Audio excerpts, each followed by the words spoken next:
ಈ ಬ್ಯಾಂಡ್ ನ ಒಂದು ನುಡಿತ ಎನ್ನುವುದು ಭಾಗವತರಾಗಿದ್ದವರು ತಮಗೆ ಏನಾದ್ರು ಅನುಕೂಲವೋ? ಅಂದ್ರೆ ನಮ್ಮ ಸ್ವರಕ್ಕೆ ತೊಂದರೆ ಆಗ್ತದೆ, ಅವರ ಶ್ರುತಿಗೂ ನಮ್ಮ ಶ್ರುತಿಗೂ ಸ್ವಲ್ಪ ಏನೋ ವ್ಯತ್ಯಾಸ ಬರ್ತದೆ, ಸ್ವಲ್ಪ ಕಷ್ಟ ಆಗ್ತದೆ. ಸ್ವರ ಕೈ ಕೊಡೋದೇ ನನಗೆ ಬಹಳ ನೋವು ತರ್ತಿತ್ತು. ಬಿಡ್ಬೇಕಿತ್ತು, ಸಾಕೆ ಸಾಕು ಅಂತ. ಇದಕ್ಕೆ ನಾನು ಬರಲೇಬಾರದು, ನನ್ನ ಹತ್ರ ಆಗುದಿಲ್ಲ ಅನ್ನೋ ಭಾವನೆ ಬಹಳ ಬೇಸರ ತಂತು ನನಗೆ. ಶಂಭು ಹೆಗಡೆ ಅವರೇ ಒಂದು ಮಾತನ್ನು ಹೇಳಿದ್ರು, ನೀನು ಮತ್ತೇನು ಮಾಡೋದಿಲ್ಲ, ಭಾಗವತಿಯನ್ನೇ ಅಭ್ಯಾಸ ಮಾಡುವಂತ ಅವ್ರು ಒಂದು ಮಾತು ಹೇಳಿದ್ರು. ನಮ್ಮ ಹಿರಿಯವರು ಏನ್ ಮಾಡಿಟ್ಟಿದ್ದಾರ ಅದನ್ನ ಉಳಿಸ್ಕೊಂಡು ಹೋದ್ರೆ ಸಾಕು, ಮತ್ತೇನ್ ಮಾಡೋದು ಬೇಡ ಅಂತ ನನ್ನ ಅಭಿಪ್ರಾಯ. ಅಷ್ಟು ಶಕ್ತಿ ಅದಕ್ಕೆ ಉಂಟು, ಅದಕ್ಕೆ ಏನ್ ಬೇಕೋ ಅದನ್ನ ಮಾಡಿಟ್ಟಿದಾರ.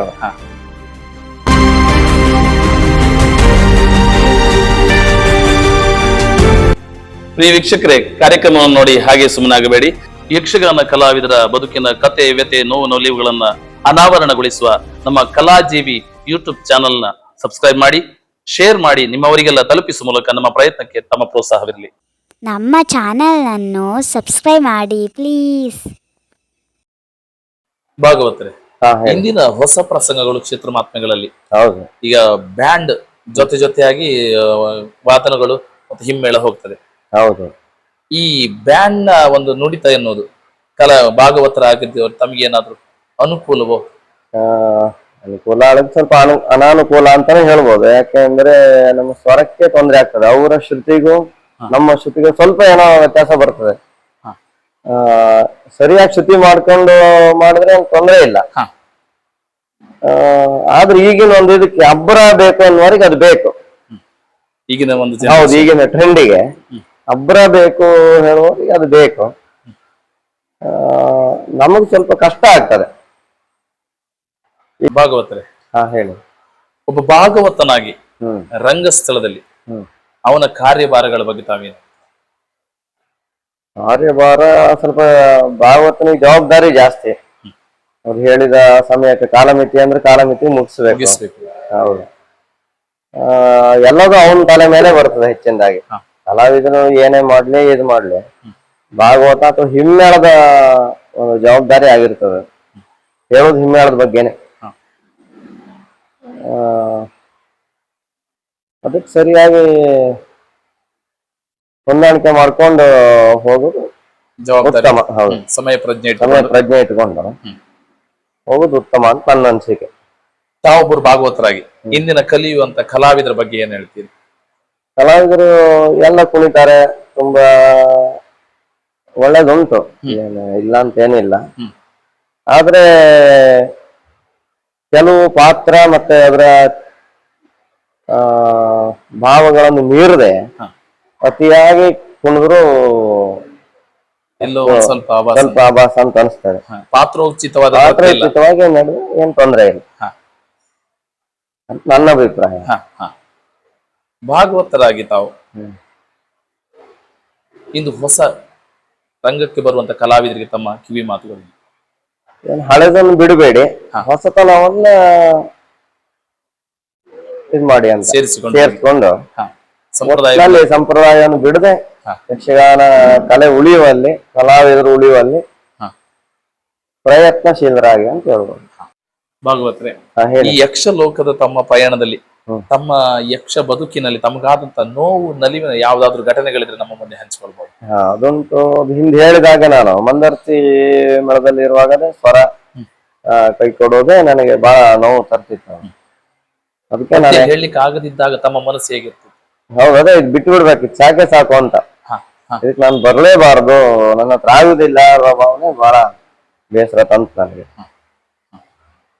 ನಂತರ ಗೋಳಿಗರಡಿ ಬಂದ್ಮೇಲೆ ಅಡ್ಡಿಲ್ಲ, ಏನಾದ್ರು ಒಂದು ಸಾಧನೆ ಮಾಡ್ಬೋದು, ಮುಂದುವರ್ಸ್ಬೋದು ಅನ್ನೋ ಒಂದು ಆತ್ಮವಿಶ್ವಾಸ ಬಂದಿದೆ. ದೇವರ ಅನುಗ್ರಹ. ತಾವುಗಳು ಎಲ್ಲೆಲ್ಲ ತಮ್ಮ ಯಕ್ಷಗಾನ ಪ್ರದರ್ಶನಕ್ಕೆ ಭಾಗವಹಿಸಿಕೊಂಡಿದ್ದೀವಿ? ನಾನಂದ್ರೆ ಹೊರಗಡೆ ಅಂದ್ರೆ ಬಾಂಬೆ, ಬೆಂಗಳೂರೆಲ್ಲ ಹೋಗಿದ್ದೇನೆ. ಅಂದ್ರೆ ಇಡಗುಂಜಿ ಮೇಳದ ನಾನು ಕಲಿತಾ ಇರುವಾಗಲೇ, ಶಾಲೆಯಲ್ಲಿ ಅಭ್ಯಾಸ ಮಾಡ್ತಾ ಇರುವಾಗಲೇ ಇಡಗುಂಜಿ ಮೇಳದ ಒಟ್ಟಿಗೆ ಹೋಗ್ತಿದ್ದೆ. ನಾನೊಂದು ಗಣಪತಿ ಪೂಜೆಯನ್ನು ಮಾಡಿ ಒಂದು ವಾರಣ ವದನ ಒಂದು ಪದ್ಯವನ್ನು ಹೇಳ್ತಿದ್ದೆ, ಅಷ್ಟಕ್ಕೆ ಮಾತ್ರ ಹೋಗ್ತಿದ್ದೆ. ಹೋಗಿದ್ರಿ ಸರ್? ಬೆಂಗಳೂರು, ಅದೇ ಬಾಂಬೆ. ಮತ್ತೆ ಉಳಿದ ಕಡೆಯಲ್ಲಿ ಎಲ್ಲ ಕರೆಗಳು ಬಂದ್ರು ನಮ್ಗೆ ಹೋಗ್ಲಿಕ್ಕಿದೆ. ನನಗೆ ಈ ಸ್ವರದ ಸಮಸ್ಯೆ ಆದ್ರಿಂದ ನಾನು ಎಲ್ಲದಕ್ಕೂ ಸ್ವಲ್ಪ ಹಿಂದೇಟಾಯ್ತು, ಹಿಂದೇಟ್ ಹಾಕ್ಬೇಕಾಯ್ತು. ಯಾಕಂದ್ರೆ ನಂಬ್ಲಿಕ್ ಬರೋದಿಲ್ಲ. ಇವತ್ತು ವಾತಾವರಣ ಹೆಂಗಿರ್ತದೆ ಹಾಗೆ ಸ್ವರ ಕೈ ಕೊಡ್ತಿತ್ತು. ತಾವು ಈಗ ಪ್ರಸ್ತುತ ತಮ್ಗಾಗ ಆ ಸಮಸ್ಯೆಗೆ ಏನಾದ್ರೂ ಔಷಧಿ ಮಾಡಿದ್ದೀರಾ? ಔಷಧಿಗಳನ್ನು ತುಂಬಾ ಮಾಡಿದ್ದೇನೆ, ಏನು ಪರಿಣಾಮಗಳಾಗ್ಲಿಲ್ಲ.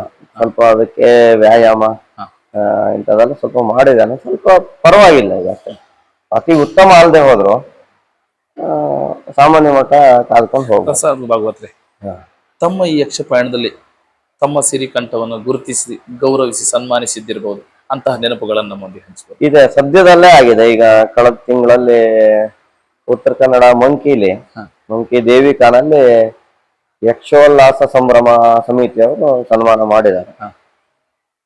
ಇನ್ನು ಧಾರವಾಡ ಅಲ್ಲಿ ಮಕ್ಕಳದ್ದು ಒಂದು ಸಂಘದ ಆಟ ಆಗಿತ್ತು, ಅಲ್ಲೂ ಒಂದು ಸನ್ಮಾನ ಮಾಡಿದ್ದಾರೆ. ಹಂಗೆ ಕೆಲವು ಇದೆ, ಎಲ್ಲದೂ ಹೇಳೋದು ಕಷ್ಟ. ತಮ್ಮ ಯಕ್ಷಗಾನದ ಅಲ್ಲದೆ ಬೇರೆ ಯಾವುದಾದ್ರೂ ಹವ್ಯಾಸಗಳಿದೆ? ಹವ್ಯಾಸ ಅಂದ್ರೆ ಸಂಗೀತ ಕೇಳೋದು, ಹಿಂದೂಸ್ತಾನಿ ಸಂಗೀತ ಕೇಳೋದು ನನಗೆ ಸ್ವಲ್ಪ ಹುಚ್ಚು. ಆಮೇಲೆ ಎಲ್ಲಾ ಕಲೆಗಳನ್ನು ಒಂದು ಆಸ್ವಾದ ಮಾಡುವುದು. ಯಕ್ಷರಂಗದಲ್ಲಿ ತಾವು ಭಾಗವತರಲ್ಲದೆ ಬೇರೆ ಆಯಾಮಗಳಲ್ಲಿ ಮದ್ದಲೆಗಾರರಾಗಿ, ಚಂಡೆಗಾರರಾಗಿ ಅಥವಾ ವೇಷಧಾರಿಯಾಗಿ ಕಂಡುಕೊಂಡದ್ದಿದೆಯಾ? ಅದ್ಯಾವುದು ಇಲ್ಲ. ಆ ಬಗ್ಗೆ ಆಸಕ್ತಿ ಕಡಿಮೆ. ಮೊದ್ಲೇ ಸ್ವಲ್ಪ ಪ್ರಯತ್ನ ಮಾಡದೆ ಆಗ್ಲಿಲ್ಲ. ಮೊದ್ಲೇ ವಾರ್ತಿಗೆ ಪ್ರಯತ್ನ ಮಾಡದೆ ಆಗ್ಲಿಲ್ಲ ಅದ. ಹಾಗಾಗಿ ಯಕ್ಷಗಾನಕ್ಕೆ ಅದು. ಮತ್ತೆ ನನಗೆ ಶಂಭು ಹೆಗಡೆಯವರೇ ಒಂದು ಮಾತನ್ನು ಹೇಳಿದ್ರು, ನೀನು ಮತ್ತೇನು ಮಾಡೋದಿಲ್ಲ, ಭಾಗವತಿಯನ್ನೇ ಅಭ್ಯಾಸ ಮಾಡುವಂತ ಅವ್ರು ಒಂದು ಮಾತು ಹೇಳಿದ್ರು. ಹಾಗಾಗಿ ಅದ್ರ ಬಗ್ಗೆನೆ ಆಸಕ್ತಿನೂ ಅದೇಯ. ಮತ್ತೆ ಸಂಗೀತ ಕೇಳೋದು ಸ್ವಲ್ಪ ಆಸಕ್ತಿ ಉಂಟು. ಸಂಗೀತ ಹೌದು. ತಮ್ಮ ಕುಟುಂಬದ ಬಗ್ಗೆ ಹೇಳೋದಾದ್ರೆ? ಕುಟುಂಬ ಅಂದ್ರೆ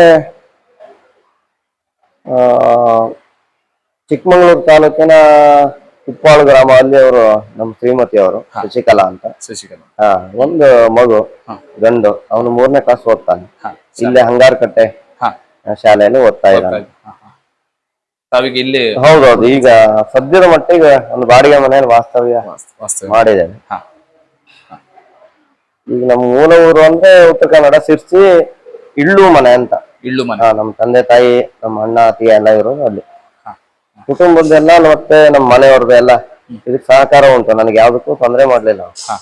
ಅವ್ರದ್ದೆಲ್ಲ ಒಂದು ಸಹಕಾರ ಇರೋದ್ರಿಂದ ನನಗೆ ಸ್ವಲ್ಪ ಸಾಧನೆ ಮಾಡಿದೇನೆ ಹೇಳೋದಕ್ಕಿಂತನೂ ಯಕ್ಷರಂಗದಲ್ಲಿ. ಹೌದೌದು. ನಾವು ಇದು ಯಕ್ಷಗಾನ ಕಲೆ ಅಂದ್ರೆ ಅದು ಸಮುದ್ರ, ಅದು ಅದರಲ್ಲಿ ಏನೋ ಒಂದು ಸಣ್ಣ ಮೀನು ಇರ್ಬೋದು. ಅದು ಕಲೀಲಿಕ್ಕೆ ಅನುಕೂಲ ಆಯ್ತು ಅಂತ ಹೇಳ್ತೇನೆ ಅಷ್ಟೇ, ಸಾಧನೆ ಏನಿಲ್ಲ. ಭಾಗವತರೆ, ಇಂದಿನ ಯುವ ಭಾಗವತರು ಕೆಲವರು ಪೌರಾಣಿಕ ಪ್ರಸಂಗಿಗಳಿಗೂ ಕೂಡ ಹೊಸ ಹೊಸ ಪ್ರಸಂಗ ರಾಗಗಳನ್ನು ಪ್ರಯೋಗ ಮಾಡ್ತಾರೆ. ಅಲ್ಲಿ ಏನಾದ್ರೂ ಪ್ರಸಂಗದ ನಡೆಗೂ ಅಥವಾ ಪ್ರಸಂಗದಲ್ಲಿರುವ ಪಾತ್ರದ ಭಾವಕ್ಕೆ ಧಕ್ಕೆ ಅನ್ಸ್ತದ? ಧಕ್ಕೆ ಅದು ಭಾವಪೂರ್ಣವಾಗಿ ಅದಕ್ಕೆ ಸೂಟ್ ಆದ್ರೆ ಏನು ತೊಂದ್ರೆ ಇಲ್ಲ ಹೇಳ್ಬೋದು. ಇಲ್ಲ ಅಂದ್ರೆ ಪೌರಾಣಿಕ ಪ್ರಸಂಗದಲ್ಲಿ ಈಗ ನಮ್ಮ ಹಿರಿಯವರು ಏನ್ ಮಾಡಿಟ್ಟಿದ್ದಾರ ಅದನ್ನ ಉಳಿಸ್ಕೊಂಡು ಹೋದ್ರೆ ಸಾಕು, ಮತ್ತೇನ್ ಮಾಡೋದು ಬೇಡ ಅಂತ ನನ್ನ ಅಭಿಪ್ರಾಯ. ಅಷ್ಟು ಶಕ್ತಿ ಅದಕ್ಕೆ ಉಂಟು, ಅದಕ್ಕೆ ಏನ್ ಬೇಕೋ ಅದನ್ನ ಮಾಡಿಟ್ಟಿದಾರ, ಅದನ್ನ ಉಳಿಸ್ಕೊಂಡು ಹೋದ್ರೆ. ಒಟ್ಟಾರೆಯಾಗಿ ಯಕ್ಷಗಾನದಲ್ಲಿ ಹೊಸ ಹೊಸ ತುಂಬಾ ನಾವೀನ್ಯ ರಾಗಗಳ ಅವಶ್ಯಕತೆ ಇದೆಯಾ? ಅಂತ ಅವಶ್ಯಕತೆ ಏನ್ ಕಾಣುದಿಲ್ಲ. ಕಡೆಗೆ ಅವರವರ ಸಾಮರ್ಥ್ಯಕ್ಕೆ ಬಿಟ್ಟಿದ್ದು, ಬಳಸಬಾರದಂತಿಲ್ಲ. ಅಲ್ಲಿ ಯಾವ್ದೋ ಧಕ್ಕೆ ಆಗ್ಬಾರ್ದು. ಆಗದೆ ಆ ಒಂದು ಚಿತ್ರಣ, ಆ ಒಂದು ದೃಶ್ಯಕ್ಕೆ, ಸನ್ನಿವೇಶಕ್ಕೆ ಧಕ್ಕೆ ಆಗದೆ ಇದ್ದ ರೀತಿ ಬಳಸಿದ್ರೆ ತೊಂದರೆ ಇಲ್ಲ.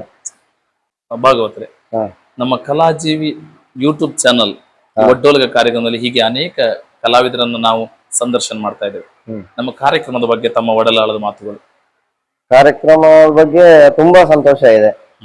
ನನ್ನ ಗುರುತಿಸಿ ನೀವು ಸಂದರ್ಶನ ಮಾಡಿದಕ್ಕೆ ತುಂಬಾ ನಿಮ್ಮ ಈ ಒಡ್ಡೋಲಗ ಸಂಸ್ಥೆಗೆ ತುಂಬಾ ಧನ್ಯವಾದಗಳು.